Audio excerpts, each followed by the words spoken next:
Hello hi welcome to Aadya media. ఈరోజు మనతో పాటు ఉన్న గెస్ట్ ముందు రామారావు గారు, సీనియర్ జర్నలిస్ట్. ఆయనతో మాట్లాడు. హలో సార్, నమస్తే. నమస్తే. రేంటి సార్, పోసాని కృష్ణమురళి గారు సర్పంచ్ గారు కూడా గెలవాలి, సీఎం పదవిలోకి వెళ్ళబోతారు అని చెప్పి పవన్ కళ్యాణ్ మీద ఒక పక్కన నారా లోకేష్ గారి మీద ఘోరమైన కామెంట్స్ చేశారు. ఏంటి సార్ దాన్ని? ఇదంతా మరి మన జగన్మోహన్ రెడ్డి గారి తాలూకు ఆదేశం అండి. ఆయన ఏం ఆదేశిస్తే అది అమలు జరుపుతారన్నమాట. అంతే, అంతకంటే ఇంకేముంది. కుక్కకి రొట్లు పారేసినట్టుగా వీళ్ళకి ఏమో నాలుగు ఏదో ఒక ప్యాకేజీలు పారేస్తే ఆ ప్యాకేజీ ప్రకారంగా ఆ ప్యాకేజీ తాలూకు సౌండ్ బట్టి వీళ్ళ సౌండ్ పెరుగుతుంటుంది. అది అంతకంటే మించింది ఏమీ లేదు. వీళ్ళ సంగతి ప్రజలందరికీ తెలుసండి, మనం పెద్దగా పట్టించుకోవాల్సిన అవసరం లేదు. వార్డు మెంబర్గా గెలుస్తారో గెలరు వాళ్ళు నుంచున్న తర్వాత కదా తెలుస్తుంది. వీళ్ళు అనుకుంటే ఎలాగవుద్ది, వీళ్ళు గెలుస్తారేంటి వార్డు మెంబర్గా, ఈయన గెలిచారేంటి? లాస్ట్ టైం ఎలక్షన్లో నిలబడి ఏమైపోయాడు? అడ్రస్ ఉందా? అందువల్ల ఈయనకి ఏదైనా గెలిచే అవకాశం ఉండి, నేను జనంలో నాకు ఈ కీర్తి ప్రతిష్ట ఉంది, నీకుందా అడిగితే బాగుండేది. జనంలో నీ అడ్రస్ ఎవరికి తెలియదు, జనంలో నువ్వెవరికీ తెలియదు, నువ్వెందుకు మాట్లాడతావు? ఇప్పుడు లోకేష్కి ఏముందో ఏమి లేదో మొత్తానికి 4000 కిలోమీటర్లు పాదయాత్ర చేశారు కదా. మరి నీలాంటి అగంతకులు, నీలాంటి దరిద్రులు అంటే దారి పొడుగుతా కనిపిస్తారు కదా. మరి వాళ్ళందరినీ అధిగమించుకొని వచ్చారు కదా. ఎందుకన్నానంటే అగంతకులను దరిద్రులని. అసలు నీ తాలూకు బాధ్యత ఏమిట్రా బాబు? స్క్రిప్ట్ రాసుకోవాలా, మాటలు రాసుకోవాలా, సినిమాలు చూసుకోవాలా?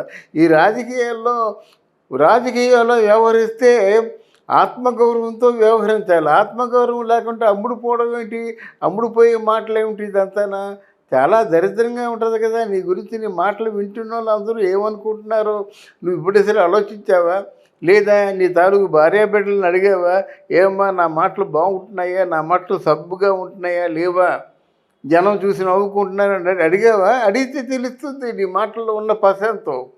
గనక పవన్ కళ్యాణ్ని అనేటువంటి స్థాయి లేదు. ఒకవేళ అనే స్థాయి ఉంటే మీకు అత్తారింటి దారేదిలో ఒక చిన్న పెర్ఫార్మెన్స్ ఉంది, చెంపలు పగలగొట్టే పెర్ఫార్మెన్సు. అదే నీకు మిగులుతుంది అన్నమాట. అదే నిజం అవుతుంది కూడా, ఆలోచించుకోవాలి. మామూలుగా పోసాని కృష్ణమురళి గారు మాట్లాడే మాటలు చాలా దారుణంగా ఉన్నాయి. అవును, అవును. జనాలు పట్టించుకుంటారంటారు ఆయన మాటలు. జనం పట్టించుకోరండి. అంటే ఇక్కడ ఏంటంటే వాళ్ళ ఉద్దేశం, వీళ్ళది మైండ్ గేమ్ అండి. జగన్మోహన్ రెడ్డి గారిది మైండ్ గేమ్ అన్నమాట. మీరు ఓడిపోతారు, మీకెవరు ఓట్లేరు, ప్రజల్లో మీకు గుర్తింపు లేదు, మీరు ఇలా చేస్తున్నారు, మీరు అలా చేస్తున్నారు అని చెప్పేసేది లేనిపోటు మాటలు మాట్లాడడం తప్ప వాళ్ళకేం లేదు. వాళ్ళకేం అసలు ఉత్సవం నీచం ఏమైనా ఉందా? ఓ నిజాయితీగా మాట్లాడితే పర్వాలేదండి.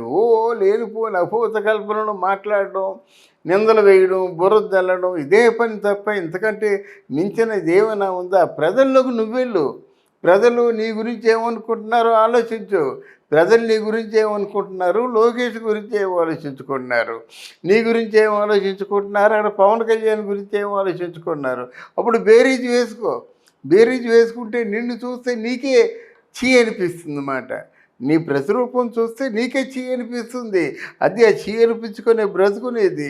కొంచెం ఆలోచించుకొని ఆత్మవిమర్శ చేసుకొని మాట్లాడే ముందు కొంచెం మనస్సాక్షి ఎలా చెప్తుందో అలా మాట్లాడడం మంచిది. అంతేగాని ఇలా ఏం మాటలు ఇవి? లోకేష్ ఇలాగా, పవన్ కళ్యాణ్ ఇలాగా, వార్డు మెంబర్కి కూడా గెలవడు. జగన్మోహన్ రెడ్డి అంతకంటే అది ఉత్తమమైనటువంటి పెద్ద మహాపురుషుడా, అంటే దేవుడా, లేకపోతే ఎవడో అన్నట్టుగా శంకు చక్ర నామాలతో కనిపించినటువంటి వెంకటేశ్వర స్వామి? ఏమనుకుంటున్నా నువ్వు? ఆయన కూడా మామూలు మనిషే కదా. అయితే మనుషుల్లో బెటర్ మనిషి ఎవరో ఆలోచించుకుంటే, నీకు జ్ఞానం ఉంటే, ఇంకిత జ్ఞానం ఉంటే బెటర్లో మంచి మనిషి ఎవడు? ప్రజల గురించి ఆలోచించే దేవుడు, దోచుకోకుండా జనాలకి సేవ చేసేవాడు ఎవడు? అవి ఆలోచించు. ఆ ప్రకారంగా నువ్వు మాట్లాడు. అంతేగాని బట్టి గుళ్ళో లింగాన్ని, గుడికిచ్చే మాన్యాన్ని, గుళ్ళో పోదాన్ని మొత్తం మింగేద్దాం అనుకున్నట్టయితే వాళ్ళని సపోర్ట్ చేస్తే నువ్వే మనిషివయ్యా. పోసాని కృష్ణమురళి గారు ఉన్న గౌరవాన్ని కూడా పోగొట్టుకుంటున్నారు సినీ ఇండస్ట్రీలో, కేవలం ఈ రాజకీయాల్లోకి రావడం వల్ల. జగన్ గారు ఏం మెరిపించారంటారు? ఏమి లేదండి, డబ్బులు ఇవ్వడం తిట్టమని చెప్పడం అంతే, అదొకటే నేర్పించారన్నమాట.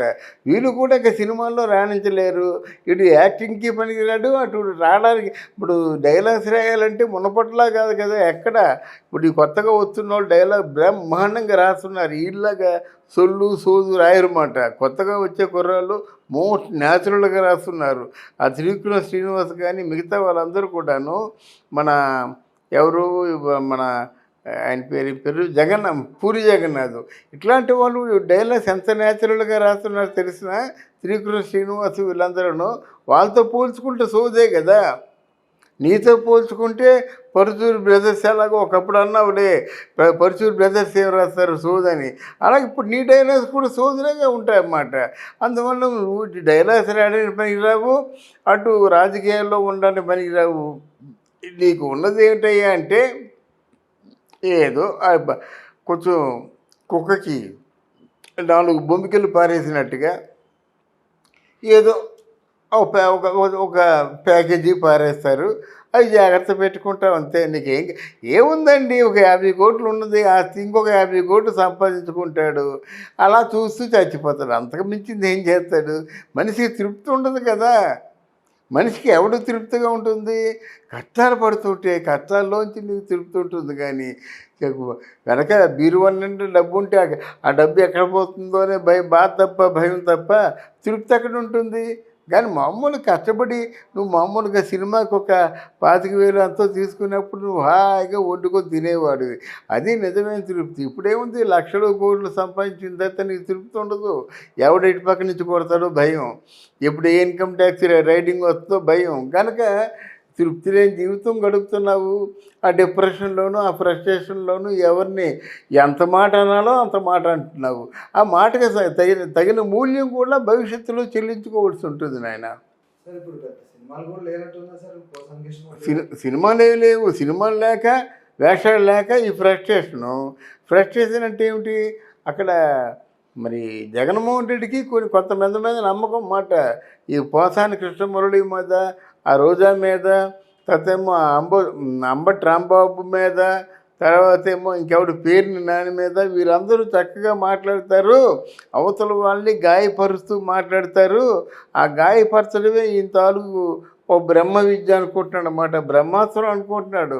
వీళ్ళు గాయపరిచారంటే మళ్ళీ తేరుకోలేరు, వీళ్ళు ఎలక్షన్లు కూడా నిలబడలేరు. కనుక ముందు ఆయన్ని బాగా మానసికంగా శారీరకంగా గాయపరచడం అలవాటు చేద్దామని చెప్పేసి వీళ్ళకి అలవాటు చేస్తున్నాడు అన్నమాట. అది. థ్యాంక్ యూ అమ్మా, థ్యాంక్ యూ వెరీ మచ్.